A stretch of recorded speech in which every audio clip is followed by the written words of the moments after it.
అందరికీ శుభోదయం. నా పేరు రిషిత్ ప్రసాద్. ఈరోజు నేను వాల్మీకి కథ చెప్పబోతున్నాను. వాల్మీకియే రామాయణం రాశాడు. ఎందుకు రాశాడో ఇప్పుడు మనం తెలుసుకుందాం. మొదటిది పూర్వం ఒక అరణ్యంలో ఒక బోయవాడు ఉండేవాడు. తను దానిలో వచ్చే వాళ్ళని దోచుకొని ఆ ధనంతో భార్య బిడ్డల్ని పోషించుకునేవాడు. ఒకరోజు నారదుడు ఇక్కడికి వచ్చారు. నువ్వు చేస్తుంది పాపమే కదా అని అన్నాడు. నారదుడి మాటలు విన్న బోయేవాడు ఏం చెప్పాడంటే, నాకు పాపం పుణ్యం అంటే ఏమీ తెలీదు. సరే, నువ్వు నీ భార్య బిడ్డల్ని అడుగు, నువ్వు చేసే పాపంలో వాళ్ళు పాలు పంచుకుంటారా? బోయేవాడు ఇంటికి వెళ్ళి భార్యను పిలిచాడు. ముందు భార్య ఏం చెప్పిందంటే, నేను చేస్తున్న ఒక పాపం, నువ్వు దానిలో పాలు పంచుకుంటావా? ఈ పాపంతో నాకేం పని, నా బాధ్యత నేను చేస్తున్నాను అని భార్య చెప్పింది. తర్వాత బిడ్డల్ని అడిగాడు. వాళ్ళు కూడా అదే చెప్పారు. నీ పాపంతో నాకేం పని అని వాళ్ళు కూడా చెప్పారు. అప్పుడు బోయేవాడి మనసు విరిగిపోయింది. మళ్ళీ నారదుడు దగ్గరికి వచ్చాడు. నారదుడు, ఇలా అయితే కాదు, నువ్వు ఒక యజ్ఞం చేయాలి. అది కూడా ఏం వస్తువు లేకుండా జస్ట్ రామ రామ అని చెప్తాడు. బోయేవాడు రామ రామ అనలేకపోతాడు. చెట్టు కొమ్మల్ని పట్టుకున్న నారదుడు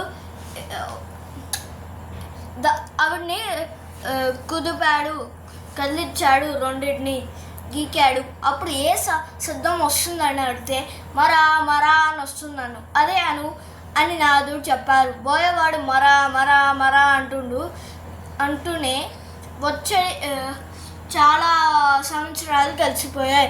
తనకి తిండి వద్దు, వాటర్ నీటి వద్దు, మరా మరా అంటూనే ఒకరు రామ రామ అనడం మొదలెట్టాడు. ఒకరోజు నారదుడు మళ్ళీ అదే మార్గంకి వెళ్ళి వెళ్తున్నప్పుడు బోయేవాడికి అక్కడ రామ రామ అనే శబ్దం వినిపించింది. నారదుడు మొత్తం ఎక్కడ వెతికినా ఆ శబ్దం ఎక్కడికి వెళ్ళి వస్తుందో తెలియలేదు. అప్పుడు తను ఆ పుట్ట దగ్గరికి వచ్చి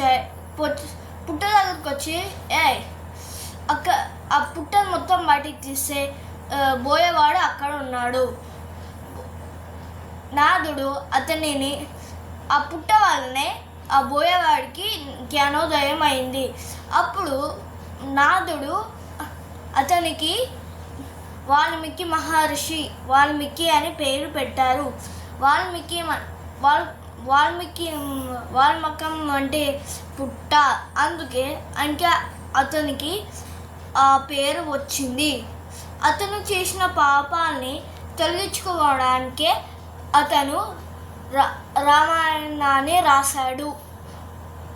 ఇంకా రామాయణం రాసినందుకు అదే మొదటి ఆది కావ్యం. ఆది కవి కూడా వాల్మీకియే. రామాయణాన్ని 7 ఖండాల్లో వివరించాడు.